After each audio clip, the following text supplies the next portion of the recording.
샬롬, 오늘의 말씀지기 김윤정 간사입니다. 믿음의 길을 걸어가는 동안 고난을 경험하지만 그러나 그 끝은 영광을 맛보게 될 여러분을 축복하며 오늘 큐티를 시작하려고 합니다.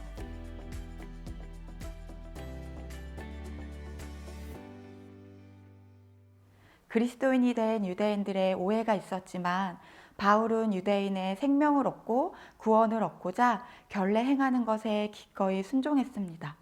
바울은 복음을 위해서라면 무엇이든지 할 수 있었고 복음의 진리를 제외하고는 어느 것도 양보했습니다. 그런데 그 일해가 거의 참회, 즉 성전 결례 의식이 다 끝날 무렵 더 큰 문제가 생겼습니다. 아시아에서 온 유대인들이 성전에 있는 바울을 보자 달려들어 사로잡았습니다. 여기서 아시아로부터 온 유대인들은 에베소를 중심한 여러 지방에서 온 유대인들을 일컫습니다.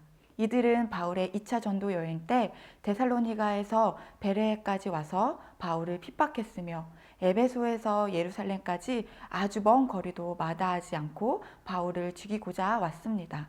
바울을 사로잡기 위해 바울이 유대인과 율법과 성전을 모독했고 또 이방인 드로비모를 성전 안으로 데리고 들어가 성전을 더럽혔다고 사람들에게 거짓 고발을 했습니다.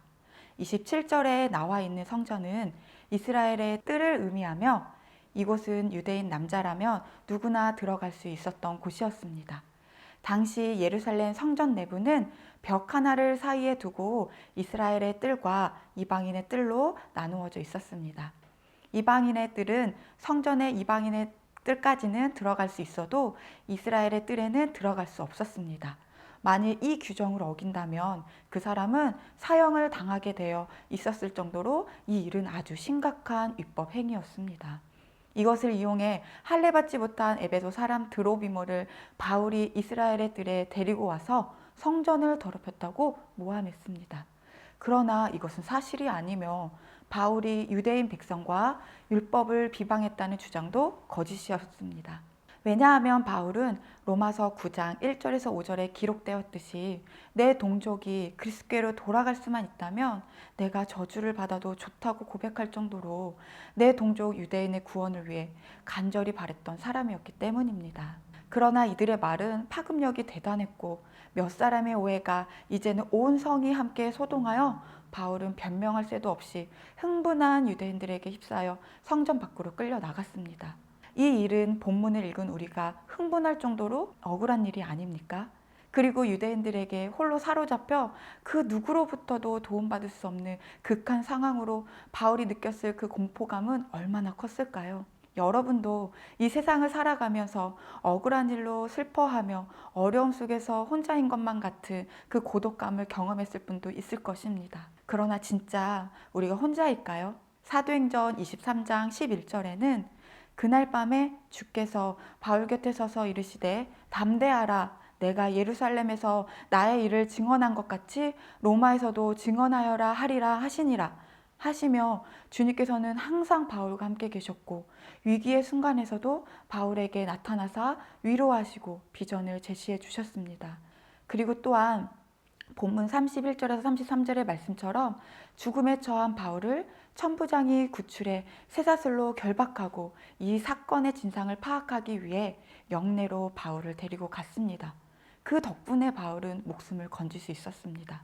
하나님께서는 바울의 이 상황을 아시고 지켜보셨습니다. 그리고 바울을 하나님의 방법으로 보호하시고 구원해 주셨습니다. 이처럼 바울에게만 고난이 찾아오는 것이 아니라 오늘날 우리에게도 고난은 찾아옵니다. 바울에게 함께 해주셨던 하나님께서는 우리가 어려운 상황에 처해 있을 때 우리를 지키시기 위해 졸지도 주무시지도 않으시는 하나님이심을 우리가 믿어야 합니다. 또한 하나님은 결박을 통해 바울을 가장 안전한 곳으로 이끄시고 보호해 주십니다. 하나님의 일하심을 우리는 알 수 없습니다. 그저 우리는 하나님의 일하심을 믿고 순종해야 합니다. 지금 우리는 거짓과 소문이 가득한 세상 속에 살아가고 있습니다. 무엇이 참인지 거짓인지 분별하기 어렵고 또 고난 속에서 마음을 지키고 진리 가운데 거하기 어려울 때가 있을 것입니다. 기억하십시오. 진리이신 하나님의 말씀에 귀를 기울이고 말씀을 의지하며 살아가야 합니다. 때론 이해할 수 없는 상황이 나를 에워싸더라도 나를 보호하시고 구원하실 하나님을 믿으며 고난을 넘어 장차 얻게 될 그 영광을 소망하며 오늘을 담대함께 살아가는 우리가 모두가 되길 소망합니다.